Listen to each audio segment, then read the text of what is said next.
नमस्कार बच्चों। इसके पहले भाग में हमने रसायन शास्त्र के ठोस अवस्था का भाग 1 अध्ययन करे थे।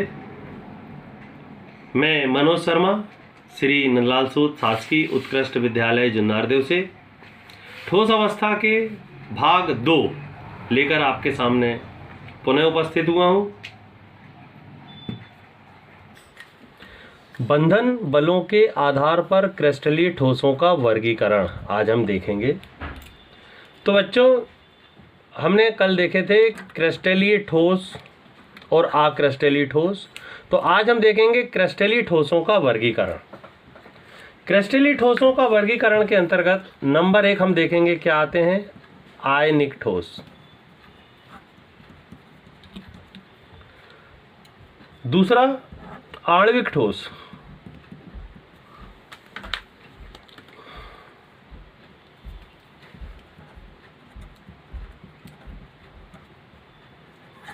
तीसरा सहसंयोजी ठोस।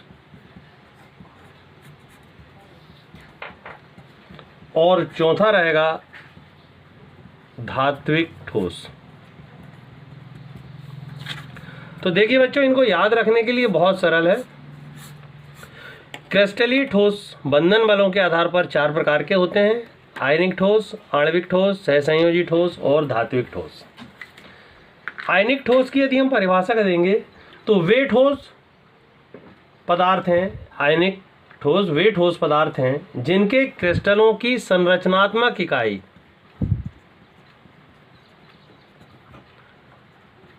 केवल अंतर संरचनात्मक इकाई के आधार पर है। आयनिक ठोस में संरचनात्मक इकाई आयन होते हैं। तो क्या परिभाषा हो गई? आयनिक ठोस वे ठोस पदार्थ हैं जिनके क्रिस्टलों की संरचनात्मक इकाई आयन होते हैं। बस, आयन 2 प्रकार के होते हैं, हम जानते हैं, ऋणायन व धनायन। आणविक ठोस वे ठोस पदार्थ हैं जिनके क्रिस्टलों की संरचनात्मक इकाई अणु होते हैं। आयनिक ठोस में संरचनात्मक इकाई आयन होते हैं, आणविक ठोस में संरचनात्मक इकाई अणु होते हैं। इसी प्रकार से आ जाएगा सहसंयोजी ठोस में संरचनात्मक इकाई परमाणु होते हैं। ये इस प्रकार से याद रखना है। और धात्विक ठोस में संरचनात्मक इकाई धातु परमाणु होते हैं। तो बंधन बलों के आधार पर जब हम क्रिस्टलीय ठोसों का वर्गीकरण करते हैं तो आयनिक ठोस, आणविक ठोस, सहसंयोजी ठोस और धात्विक ठोस, और इनकी संरचनात्मक इकाई आयनिक ठोस की होती है आयन, आणविक ठोस की अणु, सहसंयोजी ठोस के परमाणु और धात्विक ठोस में धातु परमाणु होते हैं। इनके उदाहरण भी देखना है हमको। आयनिक ठोस के जैसे NaCl, CHCl, आणविक ठोस के बर्फ, अमोनिया, ठोस अमोनिया आदि, सहसंयोजी ठोस के हीरा, ग्रेफाइट आदि, धात्विक ठोस के कोई भी धातु ले सकते हैं, कॉपर, रजत, निकिल। तो ये देखिए, अब यहाँ पर हम उसका अध्ययन करेंगे जो मैंने आपको अभी बताया, बंधन बलों के आधार पर क्रिस्टलीय ठोसों का वर्गीकरण। ध्यान से देखें, जैसा मैंने आपको बताया हूँ कि आप इसका स्क्रीनशॉट भी ले सकते हैं, इन्हें आप अपनी नोटबुक में नोट भी कर लें। नंबर 1, आयनिक ठोस। आयनिक ठोस वे ठोस पदार्थ हैं जिनके क्रिस्टलों की संरचनात्मक इकाई आयन 2 प्रकार के होते हैं, धनायन व ऋणायन। इनके उदाहरण NaCl, CHCl, ZnCl2 आदि। दूसरा धात्विक ठोस, मॉलिक्यूलर सॉलिड। आणविक ठोस वे पदार्थ होते हैं जिनके क्रिस्टलों की संरचनात्मक इकाई अणु होती है। देखिए, मैंने आपको बताया था। केवल आयनिक ठोस में आयन, आणविक ठोस में अणु। आणविक ठोस के उदाहरण बर्फ, ठोस अमोनिया आदि। सहसंयोजी ठोस, कोवेलेंट सॉलिड। सहसंयोजी ठोस वे ठोस होते हैं जिनकी संरचनात्मक इकाई परमाणु होते हैं। देखिए यहाँ पर परमाणु, एक शब्द केवल संरचनात्मक इकाइयों में अंतर आ जाता है, बाकी परिभाषा एक ही प्रकार से देना है। इसके उदाहरण हो जाएंगे हीरा, ग्रेफाइट, सिलिका आदि। धात्विक ठोस, मेटालिक सॉलिड। धात्विक ठोस वे ठोस होते हैं जिनकी संरचनात्मक इकाई धातु परमाणु, यहाँ पर ये आ गया धातु परमाणु होते हैं। उदाहरण आ गया कॉपर, रजत, निकिल आदि। तो हमने क्रिस्टलीय और अक्रिस्टलीय ठोसों की परिभाषा देखे और अभी हमने देखे क्रिस्टलीय ठोसों का वर्गीकरण, और वो भी बंधन बलों के आधार पर। तो बंधन बलों के आधार पर क्रिस्टलीय ठोस 4 प्रकार के होते हैं। अब देखिए, इकाई कोशिका या एकक सेल, इंग्लिश में कहते हैं इसे यूनिट सेल। प्रत्येक त्रिविम जालक में कुछ जालक बिंदुओं का समूह पुनरावृत्ति दर्शाता है। ये थोड़ा सा समझने लायक स्थिति है। प्रत्येक त्रिविम जालक में कुछ जालक बिंदुओं का समूह पुनरावृत्ति दर्शाता है। तो जालक बिंदुओं का पुनरावृत्ति योग सूक्ष्मतम समूह सेल कहलाता है। तो इस प्रकार से हो जाएगा कि क्रिस्टल में रचक अवयवों के क्रमबद्ध रूप से व्यवस्थित होने के फलस्वरूप जो सूक्ष्मतम इकाई बनती है एकक सेल कहलाती है। ये देखिए एक बार, ये चित्र को यहाँ पर देखिए, यहाँ पर देखिए, एक बार मैं पुनः बता रहा हूँ। ये यदि हम कोई एक इकाई लें, ये एक इकाई इसी से मिलती जुलती, ये 2, ये 3, ये 4, ये एक, केवल इतने भाग को हम इकाई सेल कहेंगे। ये है इकाई सेल। ये इस पूरे भाग की सूक्ष्मतम इकाई है, ये वाली। यहां पर देखिए, ये इकाई, ये इकाई सेल। अब इसी के आधार पर हम क्रिस्टल जालक को परिभाषित करेंगे। क्रिस्टल जालक, ये परीक्षाओं में आता है, इनको याद रखना है 1 नंबर के लिए, कि किसी क्रिस्टल की वह ज्यामितीय संरचना या आकृति जिसमें संगठन कण, मैंने आपको इसके पहले भी बताया हूं, आपको याद रखना है। आप मन में बिल्कुल, जैसे ही संगठक कण शब्द आता है, अणु, परमाणु या आयन, ये तीनों एक साथ याद हो जाने चाहिए। एक निश्चित क्रम में व्यवस्थित होकर इकाई कोशिका की आकृति के समरूप क्रिस्टल बनाती है, क्रिस्टल जालक कहलाती है। क्रिस्टल जालक क्रिस्टल में अवयवी कणों की स्थिति प्रदर्शित करता है। ब्रावेस के अनुसार कुल 14 प्रकार के क्रिस्टल जालक होते हैं। तो कहने का मतलब यह है कि बहुत सी इकाई कोशिकाएं मिलती हैं और उसी के अनुरूप एक वृहत संरचना का निर्माण करती है, जिसे हम क्रिस्टल जालक कहते हैं। देखिए आप, ये एक इकाई कोशिका, 2, 3, इसी में और जोड़े हम, ये जुड़ती जा रही हैं, ये बन गई। ये बहुत सी इकाई कोशिकाएं हैं। लेकिन यदि हम इस पे एक कवर चढ़ा दें या पेपर लपेट दें तो बाहर से हमें यह आकृति इस प्रकार से दिखेगी। तो ये इकाई कोशिका, ये छोटी छोटी इकाई कोशिकाएं हैं। और जब बहुत सी इकाई कोशिकाएं मिलकर एक बड़ी इकाई कोशिका, इसी के अनुरूप, कोई आकृति में परिवर्तन नहीं हुआ है, ये इकाई कोशिका मिलकर एक वृहद रूप बना ली, तो ये कहलाता है क्रिस्टल जालक। तो ये समझने के लिए, ये बहुत सी इकाई हैं, ये इसी के अनुरूप सूक्ष्मतम इकाइयों से मिलकर बना वृहद रूप, इकाई सेल, अनेक इकाई सेल मिलकर उसी के अनुरूप बड़ा होते जा रहा है। लेकिन बना वो एक एक इकाई सेल से ही, एक एक सेल से ही, इकाई कोशिका से ही। तो क्रिस्टल जालक को परिभाषित हमने की है एक बार फिर से, कि किसी क्रिस्टल की वह ज्यामितीय संरचना या आकृति जिसमें संगठक कण, परमाणु, अणु या आयन एक निश्चित क्रम में व्यवस्थित होकर इकाई कोशिका की आकृति के समरूप क्रिस्टल बनाती हैं, क्रिस्टल जालक कहलाते हैं। क्रिस्टल जालक क्रिस्टलों में अवयवी कणों की स्थिति प्रदर्शित करता है। ब्रावेस के अनुसार 14 प्रकार के क्रिस्टल जालक होते हैं। देखिए यहाँ पर ये इकाई कोशिका मैं बना रहा हूँ, ये एक इकाई कोशिका, ये 2, 3, ऐसी बहुत सी इकाई कोशिकाएं हैं। लेकिन जब हम एक वृहद संरचना बनेगी इसकी, तो उसका आकार भी इकाई कोशिका के अनुरूप ही होगा। ये बन गई आपकी ये इकाई कोशिका, इस प्रकार से एक निर्माण हुआ। तो ये बहुत सी इकाई कोशिकाएं, और जब इस पर हमने बाहर से देखेंगे बाहरी आवरण, तो ये क्रिस्टल जालक। तो ये इकाई कोशिका और क्रिस्टल जालक, आपको इनको याद रख लेना है। आप चाहे तो इनका स्क्रीनशॉट भी ले सकते हैं। ये मैं आपको बार बार बता रहा हूं। अब मैं आपको यहाँ पर बताऊंगा घनी एकक सेल। घनी एकक सेल देखिए ये एक बहुत अच्छा प्रश्न है घनी एकक सेल के बारे में। ये परीक्षाओं में पूछा जाता है इसके ऑब्जेक्टिव टाइप से कि घनी एकक सेल के बारे में इनमें कणों की संख्या कितनी होती है। तो घन, हम घन बनाते हैं। पहले देखिए घन बनाने का सबसे आसान तरीका देखिए, आप बहुत से प्रकार से बना सकते हैं। ये इस प्रकार से बना लिए और इनके कोनों को मिला दिए, ये बन गए। एक बार पुनः देखिए, मैं 3 बार बना रहा हूं। ये पहले हमने एक वर्ग बना लिए और इसके ठीक बीच से हमने इस प्रकार से लिए और प्रत्येक कोनों को मिला दिए एक एक को। ये दूसरा बन गया जैसे। और देखिए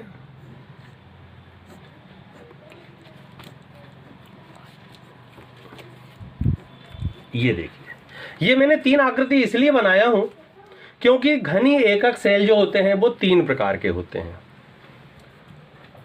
नंबर 1 होता है सरल घनीय एकक सेल।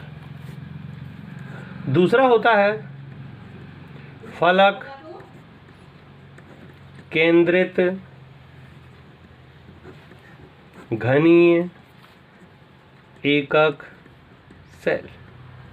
तीसरा होता है काय केंद्रित घनीय एकक सेल। अब यहां पर याद रखने के लिए देखिए, इंग्लिश में सरल घनीय एकक सेल को बोलते हैं simple cubic unit cell. Short में याद रखते हैं SCC, simple cubic unit cell. फलक केंद्रित घनीय एकक cell FCC, FCC face centred cubic unit cell. काय केंद्रित घनी cell BCC, BCC body centred cubic unit cell. ये 3 प्रकार के होते हैं। अब आप देखिए इनमें अंतर किस प्रकार से आता है, ये मैं आपको यहाँ पर बताता हूँ। आप बहुत अच्छे से समझने की कोशिश करेंगे कि सरल घनी सेल एससीसी, बीसीसी और एफसीसी में क्या अंतर आता है। तो सरल घनी सेल में केवल कोनों पर कण होते हैं। ये कोने देखिए आप, 1 2 3 4 5 6 7 8, ये हो गया एससीसी कि केवल कोनों पर, वे एकक सेल जिनमें केवल कोनों पर जालक बिंदु होते हैं। जालक बिंदु या हम यहां पर कण कह दे रहे हैं। दूसरा यदि हम एफसीसी देखेंगे तो एफसीसी मतलब फलक, जिसको हम यदि हम एक कमरे में देखें तो कमरे में नीचे और ऊपर के 8 कोने होते हैं। ये 8 कोने हो गए। तो फलक केंद्रित में कोनों पर तो पा ही जाएंगे, 1 2 3 4 5 6 7 और ये 8। ये 8 हो गए कोनों पर, लेकिन प्रत्येक फलक के बीच में भी एक एक पाया जाता है। 1 2 3 4 5 और ये 6। अर्थात फलक केंद्रित घनी एकक सेल में एफसीसी, एफ मतलब फलक, यहां से face centred cubic unit cell, कोनों पर तो पाए ही जाएंगे, लेकिन कोनों के अलावा प्रत्येक फलक के बीच में एक बिंदु पाया जाएगा, जालक बिंदु या कण। तो ये संरचना हो गई आपकी एफसीसी की। अब काय केंद्रित बॉडी, प्रत्येक जो घनी है, इसमें तीनों में देखेंगे आप, कोनों पर तो इसमें भी पाए जाएंगे, ये 8 कोनों पर, लेकिन BCC body centred cubic unit cell में केवल एक इसके बीच में होता है। ये संरचना देखिए आप, एससीसी में केवल कोनों पर पाए जाते हैं, एफसीसी में कोनों के अलावा फलक के मध्य में पाए जाते हैं, बीसीसी में कोनों के अलावा एक बीच में पाया जाता है एकक सेल के केंद्र पर। इनकी परिभाषा मैं आपको बताता हूं, लेकिन यहां पर अब आप देखेंगे, अब इसमें एक और प्रश्न आता है कि एससीसी में कणों की संख्या बताइए, एफसीसी में कणों की संख्या बताइए, बीसीसी में कणों की संख्या बताइए। तो कणों की संख्या के आधार पर हम देखेंगे कि यहाँ पर जो है घन के प्रत्येक कोने पर कितने हैं, 8 तो सब में ही है। तो एक घन के लिए प्रत्येक इस एक दूसरे से साझा करेंगे, 8 कण एक दूसरे से, तो इनका कुल योगदान होता है 1/8। कुल कितने कण हैं? 8 कण है। ये दूसरे 1/8 से साझा रहेगा। जैसे एक एप्पल को 20 से काटें तो 1/2, 1 के 2 भाग हो गए। 4 हिस्सा कर दें 1/4, 1 के 4 भाग हुए। 20 से काट दें 8 तो 1/8, ये 1 हिस्सा 8वां कहलाएगा। तो यदि यहाँ पर देखें कि ये 8 से 8, तो SCC में कणों की संख्या कितनी होती है? 1। ये आसान है, ये ऑब्जेक्टिव टाइप प्रश्न में पूछे जाएंगे कि SCC या सरल घनी एकक सेल में कणों की संख्या कितनी होगी। और समझाने के लिए हम यहाँ पर बता सकते हैं कि घन के प्रत्येक कोने पर स्थित कण 8 घनों के साझे में होता है, अतः एक घन के लिए इसका योगदान 1/8 होता है। अब यहाँ पर देखेंगे फलक केंद्रित घनी एकक सेल, इसमें भी 8 तो है, तो वो 8 का साझा तो होगा ही, लेकिन धन यहां पर जुड़ जाएगा कि घन के प्रत्येक फलक के केंद्र पर स्थित यहां पर 2 घनों के साझे से होता है, एक इसके बाजू में एक इसके बाजू में, अर्थात जो 6 फलक हैं 6 फलक से एक एक घन और जुड़ा हुआ है, अर्थात इनका योगदान होता है कुल 1/2। कुल कितने कणों का? 1/2 योगदान होता है 6 कणों का। तो देखिए ये हो गया 1 धन 2 3 6 3, अर्थात 3 और 1 4। तो FCC में कुल कणों की संख्या कितनी निकल कर आई? 4। SCC में कितनी निकल कर आई? 1। ये एक इंपॉर्टेंट एक एक नंबर के लिए प्रश्न है। और कैसे ज्ञात करना है ये देखें, बहुत अच्छे से देखें। अब इसी प्रकार देखिए काय केंद्रित घनी सेल प्रश्न आएगा, BCC में कणों की संख्या की गणना कीजिए। तो BCC में 8 तो कण है, 1/8वां योगदान 8 कणों के लिए है, और धन यहाँ तो बीच में ही है, सेंटर में है 1, तो ये 1 धन 1 बराबर कुल कणों की संख्या कितनी हो गई? 2। इसको बहुत अच्छे से देखना है, आपको इनको याद रखना है। अब यहाँ पर देखिए आप इसका आप स्क्रीनशॉट भी ले सकते हैं, और यहाँ पर मैं पुनः समझा रहा हूँ आपको एक बार और अच्छे से देखते जाएंगे। घनी एकक सेल, सरल घनी एकक सेल के बारे में, जिसको हम SCC भी कहते हैं, simple cubic unit cell English में कहेंगे। परिभाषा देखिए, वे एकक सेल जिनमें केवल कोनों पर जालक बिंदु होते हैं। कोनों पर, ये देखिए ये मैंने घन बना के रखा हूँ, यहाँ पर आप ये 1 2 3 4 5 6, ये 6 7 और ये वाला 8, कैसे भी गिन सकते हैं। यहाँ पर यदि मैं डार्क कर दूँ, शायद आपको यहाँ पर क्लियर नहीं हो रहा होगा, तो मैं एक बार फिर से यहाँ पर डार्क कर देता हूँ, घन बना देता हूँ। ये देखिए ये ब्लैक से घनाकार आकृति, चूँकि आपको स्क्रीनशॉट लेने में भी क्लियर होगा, आप नोट्स बना लें। और यह प्रश्न जरूर पूछे जाते हैं कि SCC, BCC और FCC में कणों की संख्या की गणना कीजिए। केवल कहाँ पाए जा रहे हैं आप देखिए, हर एक बिंदु ब्लैक जो घन बना हुआ है उस पर कोनों पर। एक साथ देखिए यहाँ पर आगे देखते हैं, घन के प्रत्येक कोने पर स्थित कण 8 घनों के साझे से होता है। ये इनका योगदान 1/8 होता है। तो इस प्रकार के एकक सेल में कणों की संख्या, जैसा मैंने अभी निकाल कर बताया, 1/8 गुणित 8 बराबर 1, अर्थात SCC में कणों की संख्या कितनी होती है? 1। दूसरा देखिए, फलक केंद्रित घनी एकक सेल, जिसको हम FCC भी बोलते हैं, face centred cubic unit cell. यहाँ पर भी मैं पुनः बना देता हूँ, जिसमें आपको समझ में आए कि बनाना किस प्रकार से है, क्लियर हो जाए, स्पष्ट दिखना चाहिए। जब आप स्केल से बनाएंगे, पेपर में बनाएंगे, प्रैक्टिस कर लेंगे, तो आपको भी बहुत इजी लगेगा। लेकिन इनको बनाना है, और कणों की संख्या की गणना परीक्षाओं में आता ही है।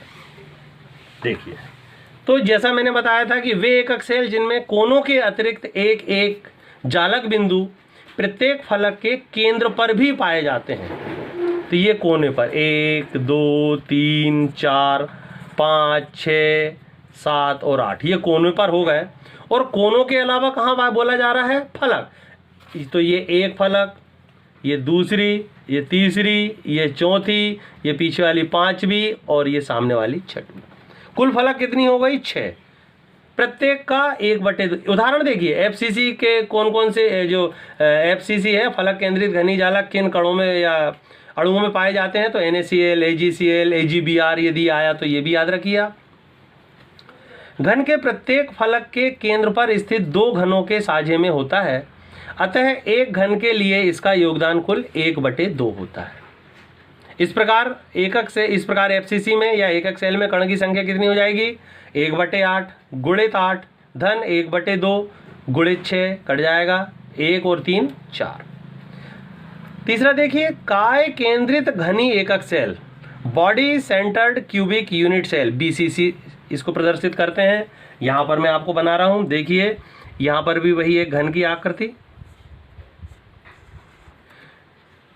घन अर्थात जैसे आप लूडो खेलने का पासा 10वीं में पढ़े हैं, घनी आकृति जिसकी 6 फलक होती हैं और 6 बराबर होती हैं, ये बन गया घन।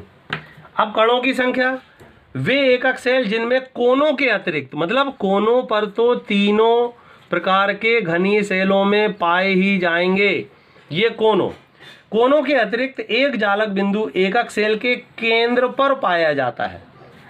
ये किन कणों में पाए जाते हैं? किन अणुओं में? जैसे CSBr, CSI आदि में। अब यदि हम इसमें कणों की गणना करें, कणों की संख्या की, तो घन के केंद्र पर स्थित कण प्रत्येक घन को एक योगदान देता है, केवल एक। तो कैसे? 1/8 गुणित 8 धन 1, तो 8 से 8 कट गया, 1 धन 1 बराबर 2। तो ये हुआ घनी एकक सेल के प्रकार, इनकी संरचना और इनमें कणों की संख्या की गणना। ये परीक्षाओं में आता है, याद रखना है। एससीसी में कणों की संख्या 1 होती है, एफसीसी में कणों की संख्या 4 और बीसीसी में कणों की संख्या 2 होती है। तो उम्मीद करूंगा कि ये आप इसका स्क्रीनशॉट लेकर परीक्षा के आधार पर नोटबुक में नोट कर लेंगे और याद रखेंगे।